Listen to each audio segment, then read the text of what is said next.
सुनेत्रा पवारांच्या पराभवानं काटेवाडीकरांना वेदना झाल्यात। बारामतीच्या विकासाकरता सुनेत्रा पवारांना राज्यसभेवर पाठवण्याची मागणी आता काटेवाडीकरांनी केली आहे। पाहूया।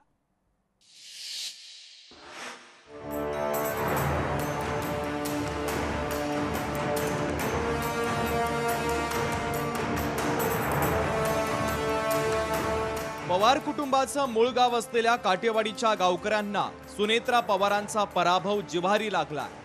सुनेत्रा पवारांना राज्यसभेवर पाठवावं अशी मागणी आता काटेवाडीचे गावकरी करू लागलेत। काटेवाडीचा विकास सुनेत्रा पवार ह्याच करू शकतील असा विश्वास गावकऱ्यांना आहे। राष्ट्रवादीला मिळणाऱ्या 2 राज्यसभेच्या जागांपैकी एका जागेवर सुनेत्रा पवारांची वर्णी लावावी अशी मागणी आता काटेवाडीकरांनी केलेली आहे।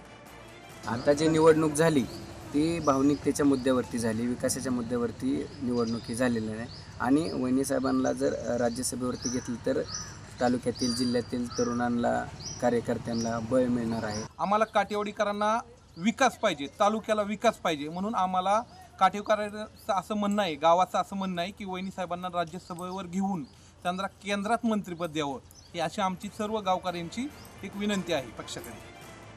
वहिनींना आसमान दाखवणाऱ्या नणंदबाई सुप्रिया सुळे यांनी मात्र या संदर्भात कानावर हात ठेवले। हीच परिस्थिती अजितदादा गटाची सुद्धा आहे, त्यांना सुद्धा मंत्रिपद नाहीये, त्यांच्यामध्ये पण नाराजी कालपासून पाहायला मिळते।